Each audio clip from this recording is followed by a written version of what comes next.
Good morning, everyone. Welcome to this wonderful Friday. I apologize in advance if I walk outside of my designated box. I'm pretty mobile, but hope you're all pepped and ready to go. We've got the last day of NDC talks, and so far this has actually been a really good conference for me myself. I've managed to get to a ton of sessions that, often at conferences I don't get to.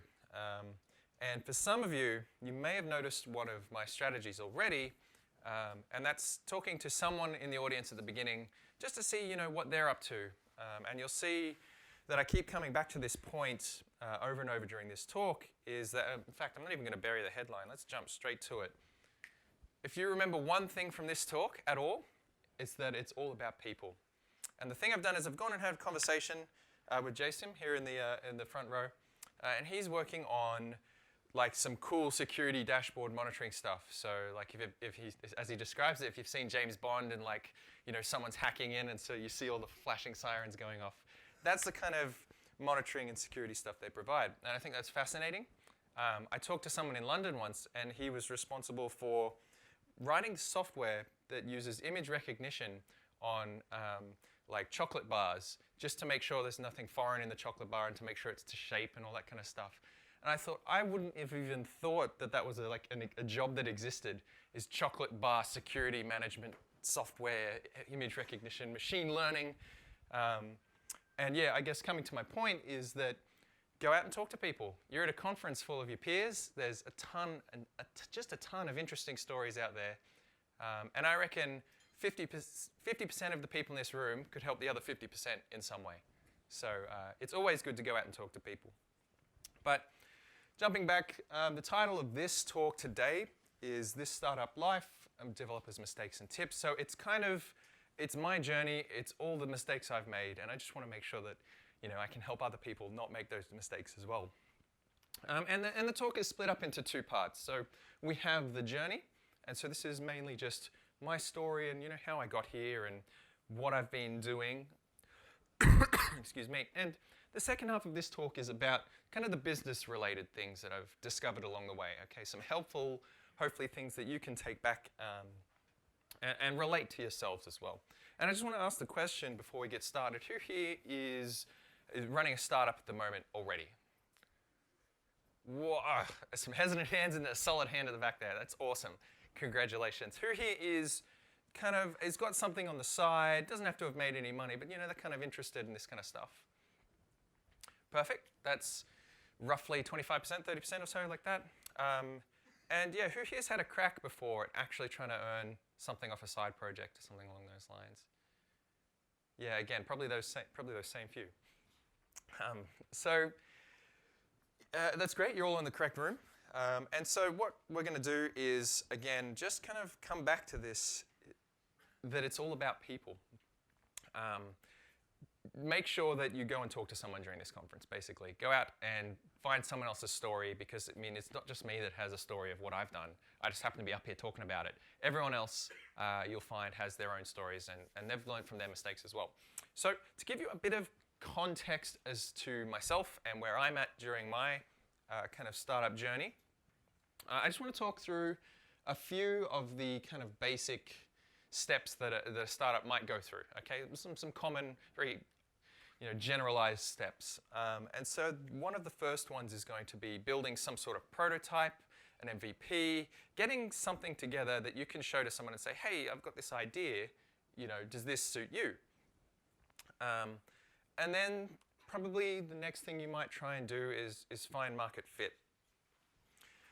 And what I mean by this is finding out that customers do in fact want to use your thing, okay? So your little prototype, your MVP, or even if it's a bit bigger by now, customers have come to you and said, yes, I'll give you $20 for that thing, okay? And it's finding enough of those customers and hearing enough of their stories to know, aha, my product really does, align with my customer base. The next kind of stage is growth. So once you've identified the type of customer that likes your thing, you want to get it into as many of those customers' hands as possible. So it's identifying ways of reaching out to new customers and trying to grow your product as much as you can. Once you've got a product you've got a larger customer base now, you really nailed down who you're selling to. It's time to think about performance and reducing your costs, making onboarding super easy. Everything you can do to chip away at the difficulties and the pain that people might be experiencing, and getting your company humming along really well. So it's focused on, it's the next step of growth basically, is getting everything working really well. And finally, we've got the exit.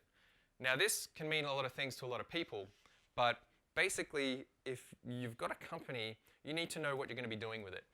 Are you going to run it forever until you die? Are you going to, learn from these mistakes and then get out while you can and then try again? Are you going to, sell it in 5 years? Are you going to float it publicly on the stock exchange? So you need to have some sort of end goal in mind. And this is kind of a typical, very generalized flow of, what a startup might do. And to give you context, that's where I am right now. Okay? So I've got a thing, and we'll see that in a minute, but I'm basically halfway between market fit and growth, okay? So I've got a bunch of customers saying, oh, you beauty, this is fantastic, here's my $20. But it's still really difficult to get enough of those people together and get the company growing, okay? So where we are growing, but it's slow, and so we need to kind of worm our way between market fit and growth. And to give you a bit more context as to where we're at, and you're actually really lucky because I gave this talk in London at the beginning of the year. So today we have the hindsight of about 8 months worth of data. So this is the slide I kind of showed at the beginning of the year. And you can see some numbers are real, some numbers are fake, but the charts are correct, okay? And so at that time we had about 40 customers, solid kind of steady growth. But nothing incredible. And just take a look at December at the time was our biggest month. And then keep that one there because that's now where we're at August, I think this one was. And so what I thought was really fantastic even just a few months ago is now gone behind me, and now I'm focused on this new growth that we've got. And again, it's nothing incredible here. It's just we're about up to 100 merchants, which is great. I'm really happy with that. We've managed to increase some revenue and some growth in our payment counts and stuff like that. So again, nothing incredible, and you can kind of see here where we landed a couple of good clients, a couple of really solid ones. So what you're focused on one day, in a week, could be completely different. And so this is kind of where we're at right now, and that's just all to give you a bit of context as to all the stories I'm about to tell you. So now what I want to do is switch gears into kind of telling the story of where I've come from and how I got to here today. So I was a full-time .NET developer, and now I'm kind of running this startup, and I'm doing it full-time. But we'll hear more. So just before I get started, can anyone yell out my? Oh, you can't block it. Can anyone yell out my Twitter handle if you know it off the top of your head? Beautiful. Okay, so one of the important points I like to make is kind of when I started doing like personal branding stuff. So at all of the conferences I've spoken at, and at all of the blogs I write, and all of the kind of activities, and you'll see like my source, like my sample repositories are sort of all revolving around beer. Now I'm a home brewer. I absolutely love making beer. It's just, and I love drinking it. Basically, it's this fantastic addictive hobby, and it's something that I really love myself. And I think it kind of shines through when I try and talk to people. This is something I really love.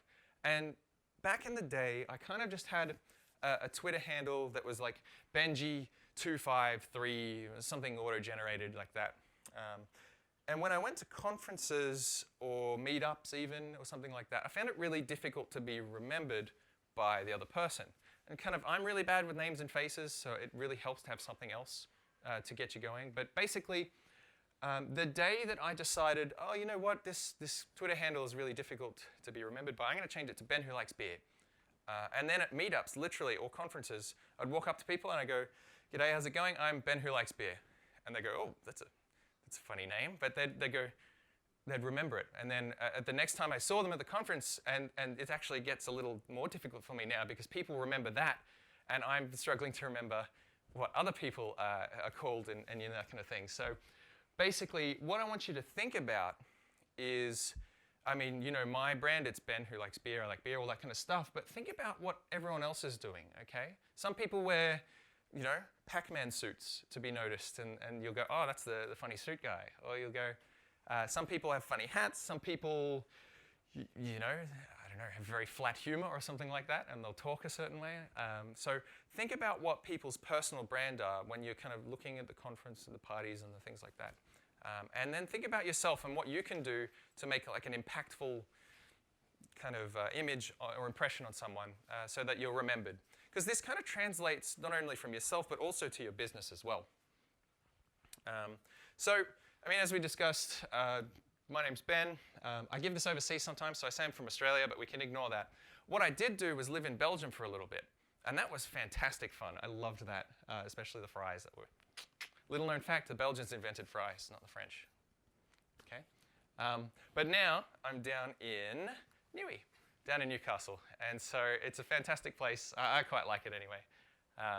But I'm running my company from there, and it's called Pinch. And I've got the shirts on and stuff today, which is good. But basically, we're a payments processing company, kind of like Stripe if you've heard of them, PayPal if you haven't heard of them. And again, I come back to this just like, I like to just include this slide in my talks. I'll see you later. So going back to when I kind of first started at university, we had a final year project. And what we decided was to build this product called GigPig.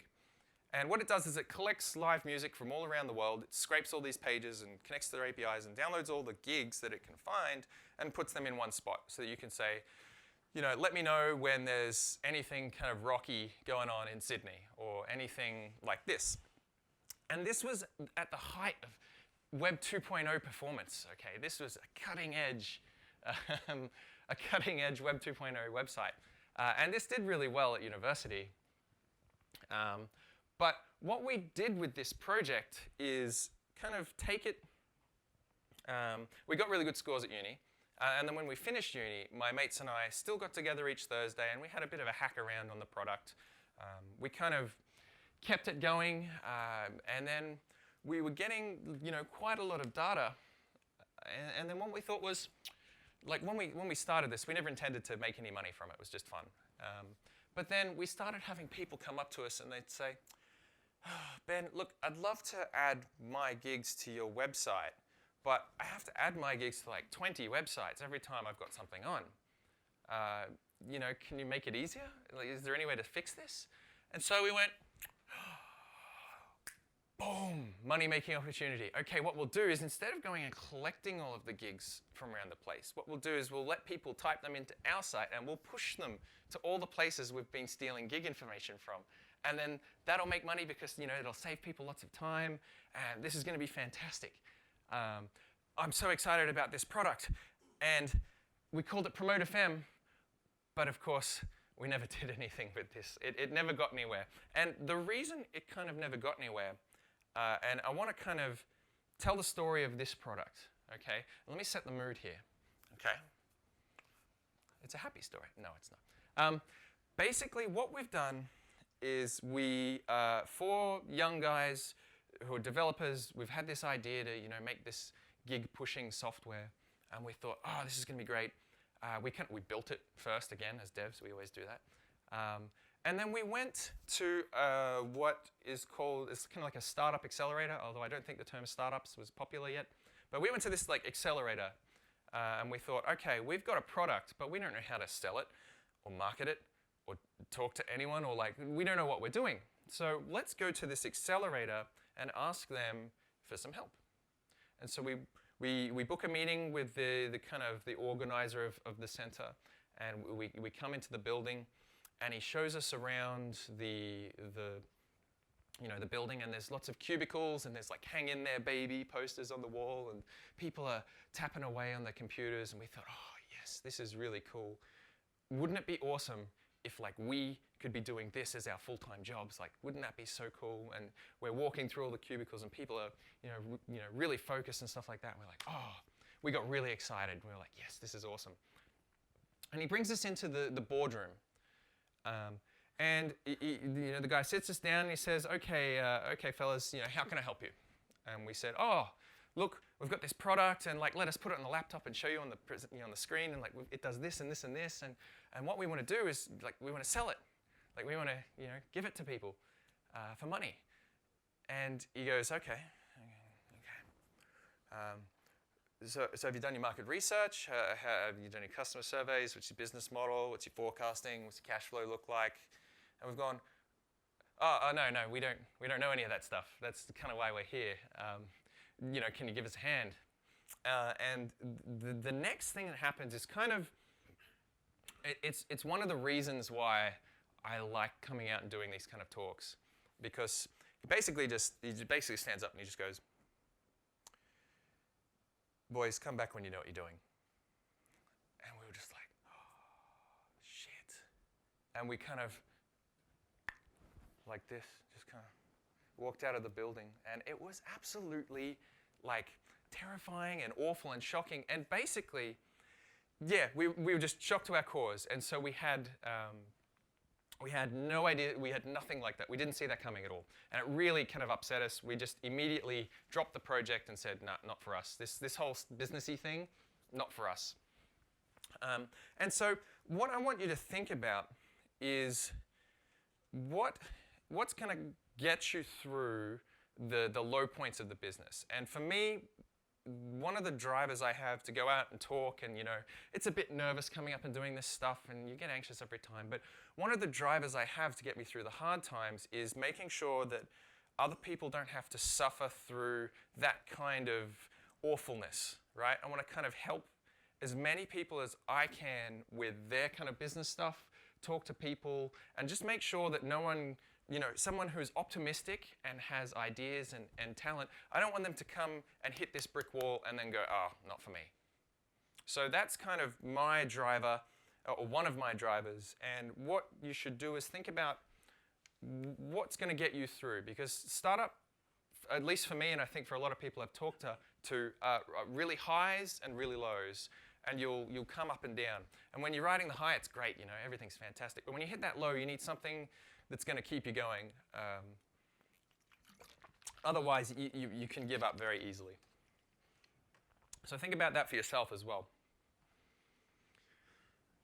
So the next thing I kind of want to walk through is once we ditched the Promote FM app, we didn't do that. We kind of not went our separate ways, but we kind of just didn't do this big team collaborative thing anymore. We had a bit of a go, but we got together every Thursday still. And I want to walk you through a few of the failed projects I had. One, of course, was GigPig that eventually petered out. And it's a funny story as to why this one stopped, because we have 4 young guys who were just doing it for fun. And then one day, one of the kind of Triple Z or something like that, one of the lesser known radio stations came to us and said, this is really cool. Can we buy it? Can we just give you some money for it? And then immediately, all 4 of us had different ideas of how this would go. Some were like, no, let's hoard it. We can make millions now. Someone's interested. And some were like, yeah, just give it to them for like $20. And so we had this big infight. And then the people that were interested in the product in the first place went, okay, no, thank you. And so GigPig petered away. We had Promote FM, as I was discussing before, the thing that was going to push out gigs. We just dropped that. We didn't bother coming back to it. I had a project called Torrential. This is when Windows Phone came out. And basically what this let you do, and this is again just for fun, is it lets you, if you're out, out and about and socializing, and you're talking about a movie or something like that, and you go, I really want to watch that. You can get this app out, and it would let you search for the torrent of that movie, and then let you say download, and it would connect to your server back at home, and it would start downloading the movie, so that when you got home, you had your movie to watch. And it's not strictly legal, but it was a lot of fun. Which, again, that died with Windows Phone. Twit Links is another kind of interesting foray. I thought at this point in time that mobile apps were going to be like my money-making venture. I thought, oh yeah, everyone's, you keep hearing stories of these apps that just make crazy money. And I thought, oh, I'm going to get in on this. It didn't work, trust me. Tweet links was one where if like you're at a conference like this, and there's the hashtag NDC Sydney.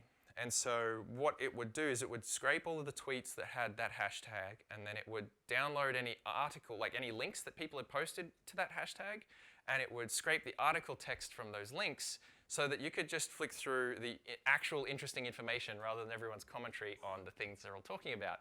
And it was kind of neat and interesting, and it was a good way of trying, text parsing.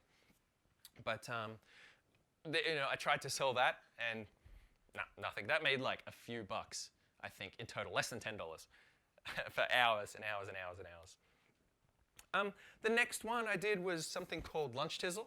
What time is it? It's Lunch Tizzle. And this was a group lunch booking website because, again, all of these ideas were just coming from like my experiences, and I worked for a company at the time when there was like 10 of us that wanted to go get lunch, and it was always really hard, unless you knew the place was huge, it was always really hard to reliably get 10 people seated anywhere. And so I thought, wouldn't it be great if like restaurants could say, yeah, we've got like 12-seat, 10-seat capacity tables, and then you could book them online, and it's only for like large group bookings. And then I could scrape some of the money from the meals, and then, or I could do like a recurring thing, and I could set up subscriptions. No. So I half-heartedly started this, and then manually typed in where we were going for lunch for that week, and then that was it. That didn't go anywhere at all. We had another one, like another mobile game called Number Tap. This is probably our most successful one. This is when we got back together again and decided to do more work. Number Tap was a game where you, in real time, all around the world, there was a list of like maths questions, and you had to answer them as fast as you could. And everyone got the same questions with the same 2-minute block, and then you were all thrown into a leaderboard at the end of each round. And that was actually really fantastic, and that went gangbusters. We had, tens of thousands of users at some points. And now, this is kind of where the business side of us failed us again, because we were like, yeah, this is great, we're going to use ads. That's how we're going to support this one. It's going to be free, it's going to be ad supported. And we made, again, a few dollars, but we were spending a lot more than that on like Azure and just trying to keep this whole machine running. So this was something where we just dived in and we built a thing, and it was kind of somewhat successful. I mean, it's obviously died off now, Windows Phone again. But yeah, this is where we just had no idea about any of the money parts of things. And then I had a jobs board that was something, you could add jobs. Everyone's got a jobs board. There's jobs boards everywhere.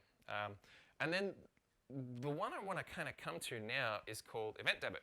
So I've had all these things, and I just kind of like building side projects. It's kind of just, I don't know, as devs, who's got a side, just any old side project, just, working on some stuff, yeah, lots of people.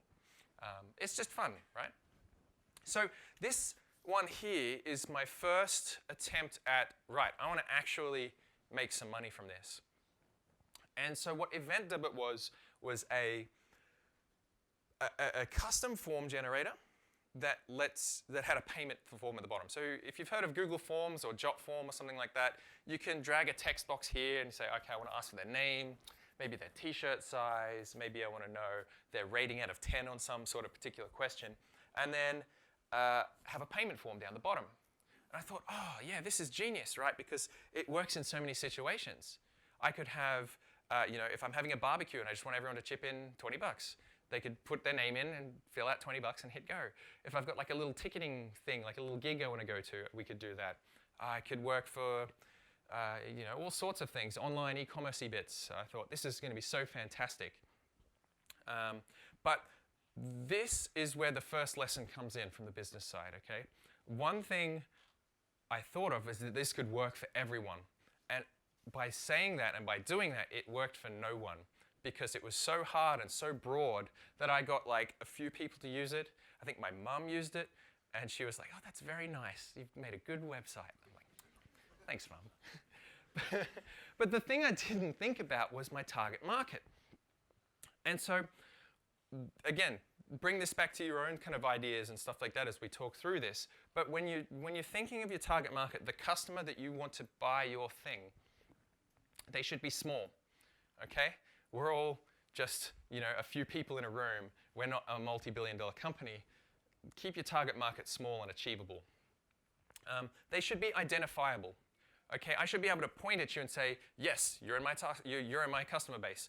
No, you're not. Yes, you are. Okay, you should be able to identify every person who does fit your target market. And taking that a step further, could you make a list of all the people in your target market? Okay, could you extensively write them all out? And finally, think about Facebook, because they started with just one university. Okay, they limited their target market to, they could literally write down a list of all the students in that one university, and that was their target market. Okay, so when you're thinking about building a product, have a small target market. And yeah, think about that for your own products. Make sure you can write them all. I think that writing them all down is especially a good one, because then you can start going out and calling every single one of them and saying, hey, would you buy this for 20 bucks? And they'll either go, yes, that's great, and then you found your market fit. And that's something I really didn't think about with my event debit one, and that's why it fell over, because it was literally just anyone.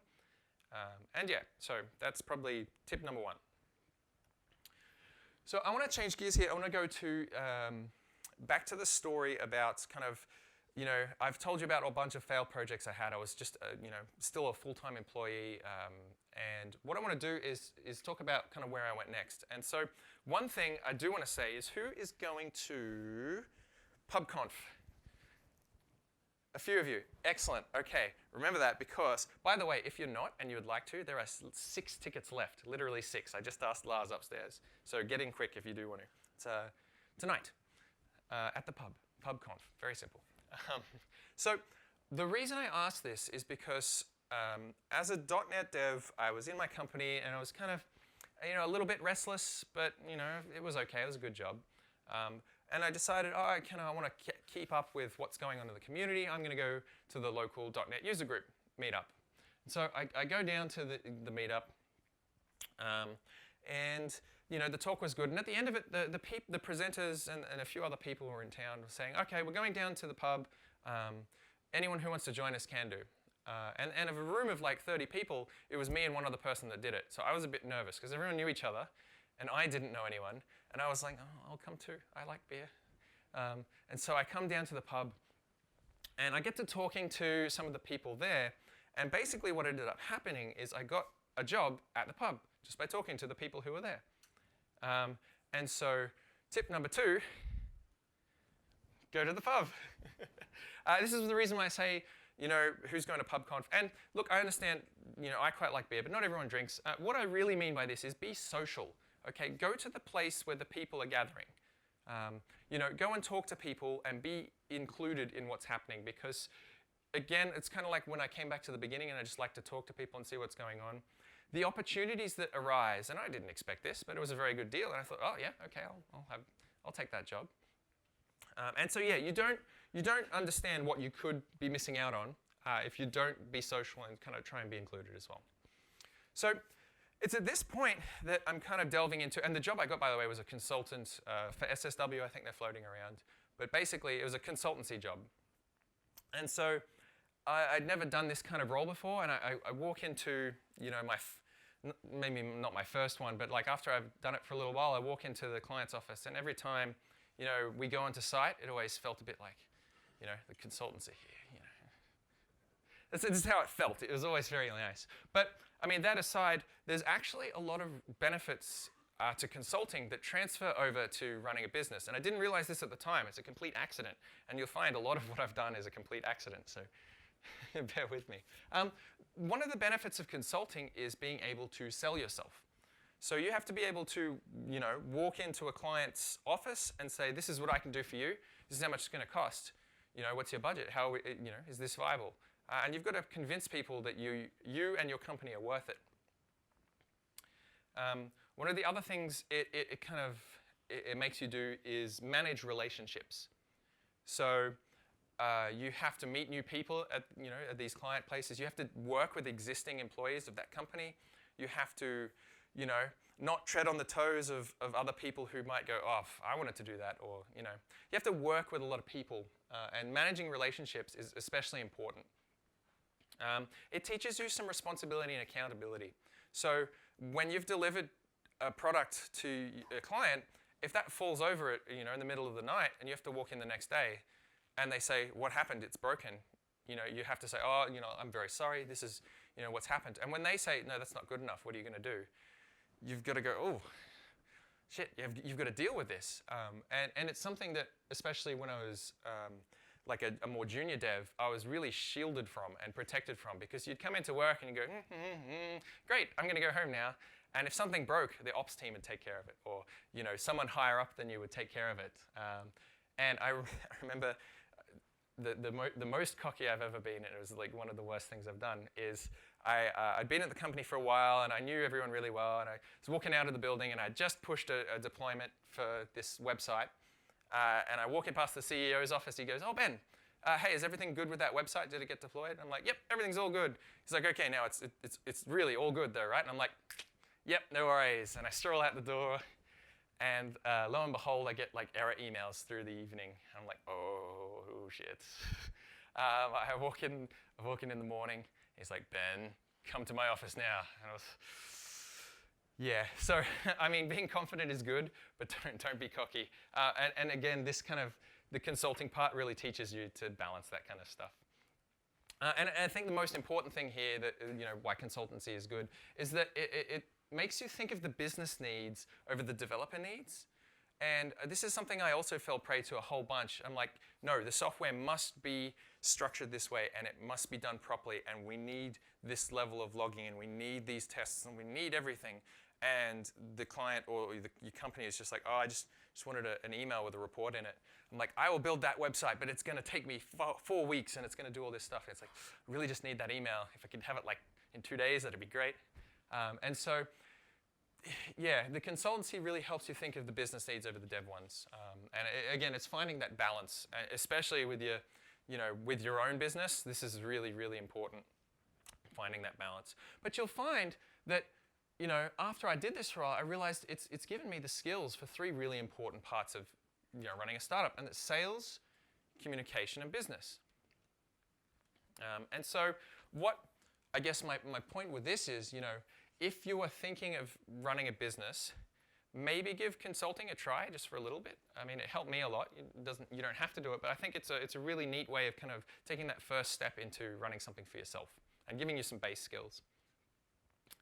So, now I'm a consultant. I've been doing this for a while, and again, I'm getting a little bit restless, and I'm thinking, oh, you know what? There was this company I once worked for. Is a payments processing company, and I always used to look around the place and go, I could do this. I could do this better, I reckon. By the way, turns out running a business, way harder than it looks, okay? So if you're looking around saying, yeah, I could do this better than you. Yeah.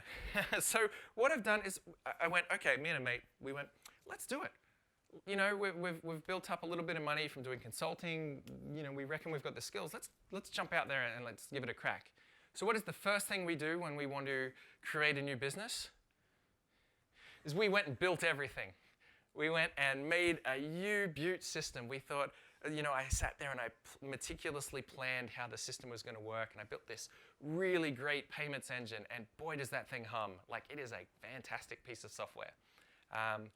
But yeah, it turns out that's not a very good idea, because I went and spent literally a year building this entire product, not getting paid really, and then I was like ready to release, and I built it, and they didn't come.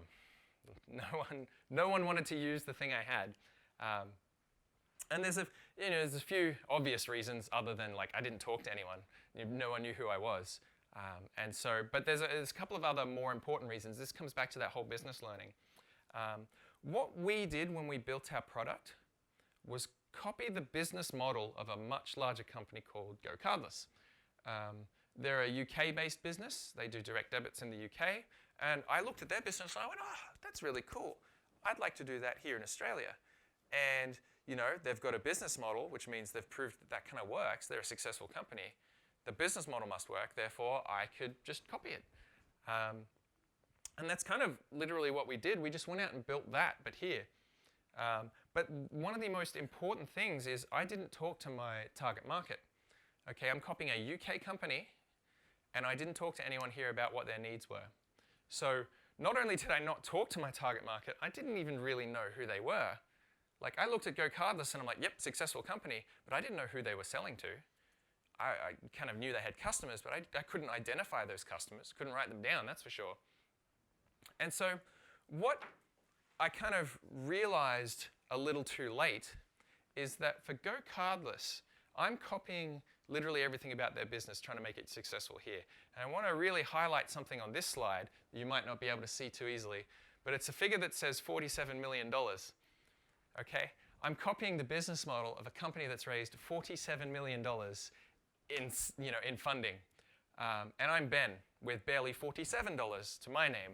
And so this was, something I didn't think of at the time, but yeah, you can't just go and copy what big companies are doing, right? I'm not going to go write a search engine like Google and be successful. And the way I like to think about that is like this. Okay, I'm in this like red area here, and I'm looking around and I'm like, I want those sweet mountains up the top there. Yeah, that'd be great. I really want to get there. But to get there, I have to fight like 10 armies. I've got to have the resources to get all the way up to those mountains. And this is kind of like the business model that Go Cardless had. There's that really awesome business model sitting way up there, but I don't have the resources to go get there. What I should be doing is hanging out with some elves down here in the forest and being like, yeah, okay, elves, let's do business. I should be taking a look at this business model and this target market, something close, something small, something achievable. And then once I've kind of made that work, suddenly I've got a bit more resources and I could make the next thing work. And it's about picking that market that is achievable, not only small, and I only say small because we're all small, but achievable. And so the thing I didn't do before I started putting all my effort into this is find market fit. And this comes back to that screen at the beginning where I had a prototype, but I didn't find market fit. I just went and tried to push this big business model. And the way I like to think about this is with a great tweet by someone called Stephanie Hurlbut. I'll read it out if you can't read it at the back, but basically if you want to sell a software product but it's not built yet, and you don't have customers lined up yet, and you have to choose between spending time coding the product or spending time selling and marketing the product, as long as you know it can be built, you should always be doing the selling and marketing part. And this makes a lot of sense in hindsight, because once you've been able to sell it to people, we're devs. Building things is relatively easy, especially most of us aren't, trying to cure cancer with development. We're just trying to build some forms and some data and get things plugged together. So as long as you know you can build it, go out and talk to people and sell it first. And so here's kind of, again, where the accidents kind of come in. What we did by accident was find market fit. And the way we did this was by dog fooding our app. So we had this U-Boot payments engine, and we were like, yeah, this is so great. The API is awesome. How are we going to test it? Like, how are we going to make sure it runs properly? We thought, let's just build a whole second other application. Again, developers. Let's build a whole second other thing and use that to test the first thing. And so what we did is built the engine and then this other product, completely separate product, called Charge Connects. And what this did is it reached into accounting platforms like Xero or MyOb or stuff like that. And it sucked in invoices, and then we asked for the customer's payment information via email, and then we paid them using our engine. We're like, yeah, that's great. Then we put the invoices back in Xero and said, tick, these are paid. And all of a sudden, we had some people who just find us on the internet, by the way, as well, this is fantastic. Can I have it? How much does it cost? And this was kind of actually free. We didn't really think of it as, we thought the money was over there. So we just did this as like hey, this is what else we can do. And they're like, how much does it cost? Is it like $50? And we're like, yes, it is. And they're like, great, here you go. And then they started using it. Better yet, that person told their friends. And then more people started using it. And we thought, man, we're actually onto something here. And this is an important point here, because what you want to do is get traction. Okay, someone handing you money and you performing that service or giving that product out, that's traction. And if you're looking for funding or if you're looking to prove your company's worth, traction is the best way to do it. How many people are literally using your product for money? that is the number one stat that you should be trying to achieve.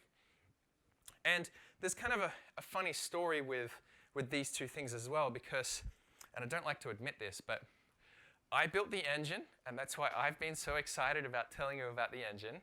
And my business partner built the integration part. He built all of that.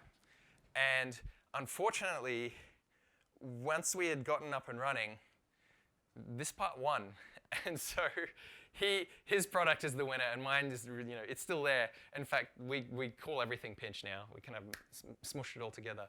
But he won, and that's really, upsetting to me. But I had to be like, okay, fine, you win. So we've kind of looked at how I've accidentally gotten to something that's kind of on its way to being good. Here are a couple of tidbits and a couple of things we've experienced that have helped us out along the way. And one of them was finding a partner. And this may or may not apply to you, but it's something that could help. So one of the first people that said, "Oh, hey, this integration part, I'll give you the $50." He was actually a former accountant. And what he does for a living is he's a cloud products integrator. So he looks at small businesses who have like a piece of paper and a spreadsheet holding together their entire business. And he says, okay, you need this CRM, you need this payments platform, you need this accounting platform, and you need this, forms provider. And he'll wire them all up together for you, and he'll say, here you go, here's how your business should now work. And he gets their businesses running a lot more smoothly. And so as part of that, he's looking for products that help him help businesses. And so we helped him and made his process really smooth. And then he basically went out and sold our product for us, which is what that is. And so we suddenly had a person who not only was like happy to use our product for himself, but was actively going out and getting us more clients. And we immediately we was really happy with this. Like, okay, we didn't expect that this was even a possibility, like this could even happen. But this was a short-felt victory because of one very important thing, the SaaS long ramp of death. Who's heard of the SaaS long ramp of death? There's a couple of people at the back there. Basically what this means is that you can get customers acquired onto your platform, but they will either not do anything or they will take months to do anything, and it will take you ages to get paid from that customer, if at all. And so what this means is there's a lot of effort up front to getting these people on the platform and to supporting them, but the money comes in later. And we've actually found in like real figures for us, the time between a merchant signing up and being profitable is about 3 months. So it takes ages. And we didn't expect this. We thought customer in, money in.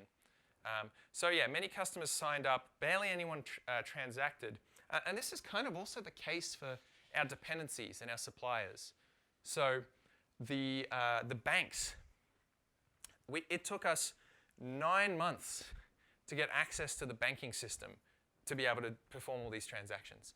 And like I had done this before. I had literally built this product before at one of the companies I used to work for. And I knew the process and I knew what I wanted. And it should have only taken a couple of weeks, but it took us 9 months. And this kind of ties into my next point, which is that you should treat your dependencies as relationships and not services. And what I mean by this is that when I approach the banks to say, I would like a transactional system, please. I am going to be making these types of transactions. How much will it cost me? Good day, sir.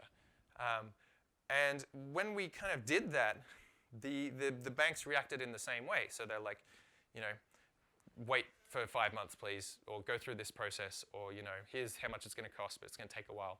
And it was very, there was no human interaction elements here. It was very, not good. But basically what we found is that once we found the right people and started making the right connections and started talking to people and treating the bank as a relationship that we needed to uphold, like even like a personal relationship, you need to put in the effort to maintain a good status with them. Suddenly when we have some fraud or something like that go through the system and we're jumping up and down, we're saying, oh God, what do we do?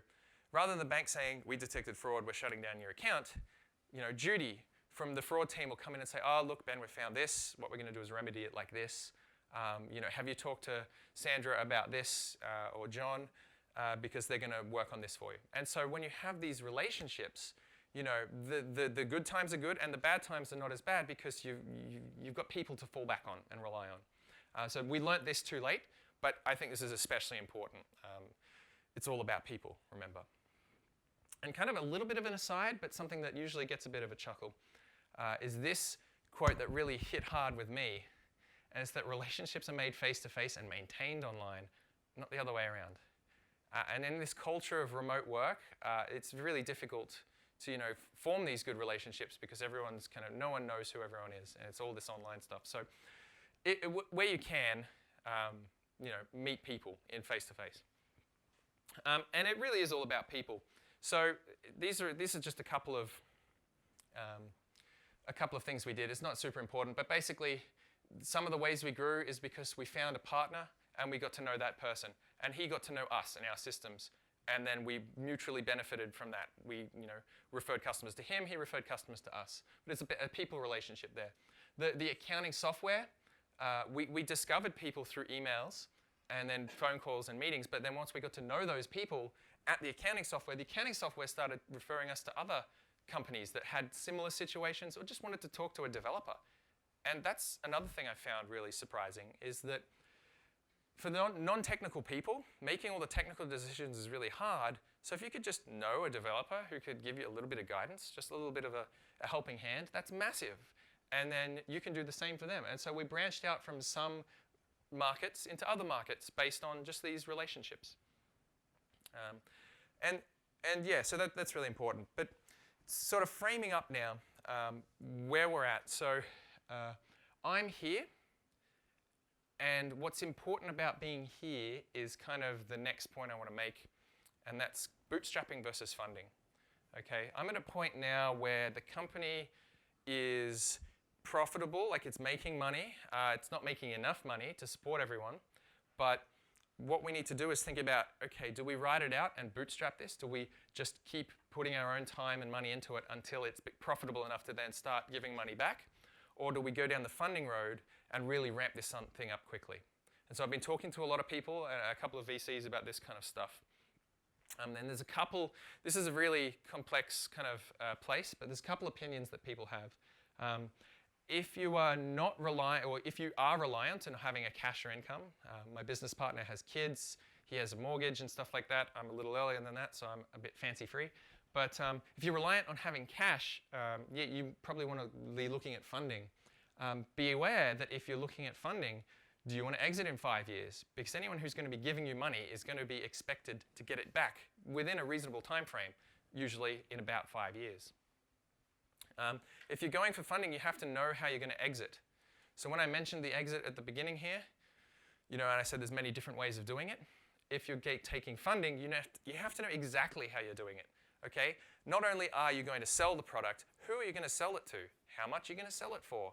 What does the situation need to look like to be in that position to do so? And you have to have a very good idea of how you're going to exit. And the advice that I'm a bit, half-half at the moment is I've been given, both sides of this. They say generally bootstrap when you can, because later down the track it works out better for you. But you have to be careful about growing too slowly and being eaten by competitors. Okay, so if you get some traction and you start to build up this market and you're doing it slowly, using your own funding, and you're slowly building this up, if a big competitor looks over and goes, and types into their calculator, yeah, that could work for us, they could just go, right, millions of dollars, solve that problem instantly, and all of a sudden your market is now very competitive. So you've got to be careful about both things. But the tips I've been given from kind of a venture capitalist that I know now, again, meet people, is do your cash flow. Now, I used to really hate these documents that need to predict things and forecast things, and I thought, I'm just making up numbers. None of this is real. I hate these things. But then I was told, no, you have to use concrete figures. So if you haven't earned anything, you put 0. And if you don't have any customers lined up, you put 0. And then it really made you think, hang on, okay, well, I need to think about what customers I'm going to get. Well, I've been talking to like these 3 customers, and they're probably going to give me the $50 that I was going to ask for them. So then I could suddenly put, okay, I'll probably get them next month. So I've got my 0 month. Probably get them next month, so I'll put $50. And then it suddenly clicked that, oh, hang on, this forecasting can work as long as you're using concrete figures. Okay? And now that I've got 8 months, I suddenly have 8 months of data that's sitting in my forecast, and I can watch it go like that. I can make better predictions for this, knowing the customers that I'm going for. So cash flow, and we'll actually dive into a cash flow in a second. And then knowing exactly how you're going to spend your money is essential for asking for money as well. You can't just say, oh, I'd like 200K please, that'll probably do it. You've got to go, no, where is every cent of that being spent, okay? How much is salary, how much is other people's staff, how much is marketing, legal, sales, support, all this kind of stuff. And again, know your exit, it's super important. But yeah, so doing your cash flow, and I'll probably rush through this so we can get some questions in. But one of the most important things is do your cash flow. And what I'm going to do is give you some real numbers. So up the top and pretend this is like the slides I'm giving you are like one big vertical spreadsheet. Okay? So at the top of the spreadsheet, I've got all of the income that I'm going to produce. And this is for roughly now, a little bit in the past, a little bit in the future. And what I've got is in the orange boxes are the number of merchants that I'm planning, or I either have or I'm planning on having. The revenue pulled out of that is used by a separate calculation that includes how much money am I charging them for how many transactions I predict they're going to make, yada, yada, yada. But basically, I pull out my predicted revenue for the number of merchants I'm expected to have. And that gets summed up vertically. And I break my merchants up into different tiers, but you could just have one line that says customers and how much that those customers are going to give you.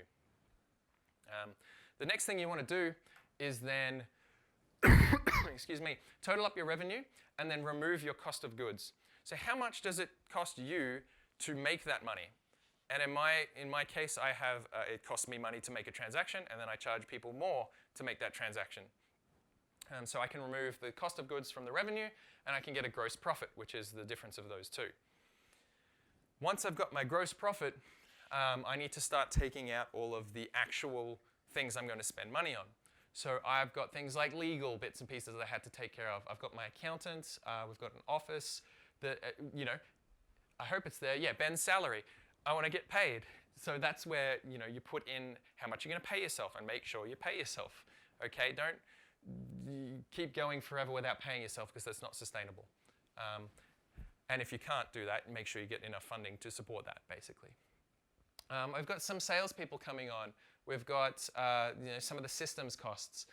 And once you put in all of your actual costs, you can get your net profit, which is how much money you are actually earning. And you'll notice mine is a big fat negative number that keeps getting more and more negative as we start paying more and more costs, but not having that sales come in. And it's compounded because our sales are 3 months delayed. So the more customers we get in, we know we're not going to get paid for 3 months, so we build that into this as well. And we delay that revenue. Because you want to make this as an accurate picture of what your business is going to do as you can. So you'll notice a running balance here, which represents our bank account, and that keeps getting more and more and more negative. But as you start gaining sales, and you've got your list of customers, and you know how much they're going to give you, eventually it'll dip like that, and it'll start to go back up again. You'll be cash flow positive. So you find that dip, you find the lowest part of that dip, which is here. For me, that's about $93,000. And lo and behold, that's how much funding you need, plus or minus like 20%. So I go for like maybe about 110, 120 to give yourself a bit of a buffer. But armed with this, walking into a VC's office or someone who's going to give you money, they're going to go, oh, you know what you're doing. And it's not going to be that situation when I walked into the boardroom saying, hey, help me sell a thing. Now I have concrete figures. Now I know how much money I need. I have a plan for how I'm going to go do it. This is a very, very powerful tool for seeking money. So, kind of wrapping everything up, on your way home this evening while you're kind of digesting everything that's happened at this conference, all the cool things you've learned, what I want you to remember is that it's all about people, okay? Talk to people, make relationships with people. When you're starting your business, make sure you've got people supporting you and get to know your customers personally, I would say as well. And I'll see you all on this beach one day. Thank you very much.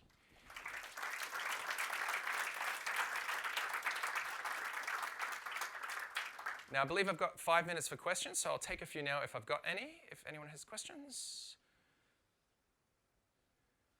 Thinking. Yes? What's the point at which you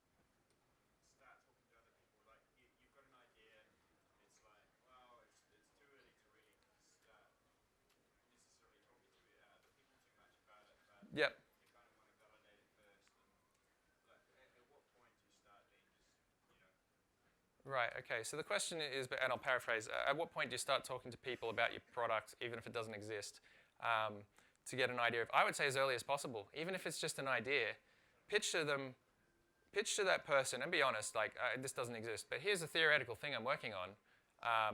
It's going to solve this, this, and this.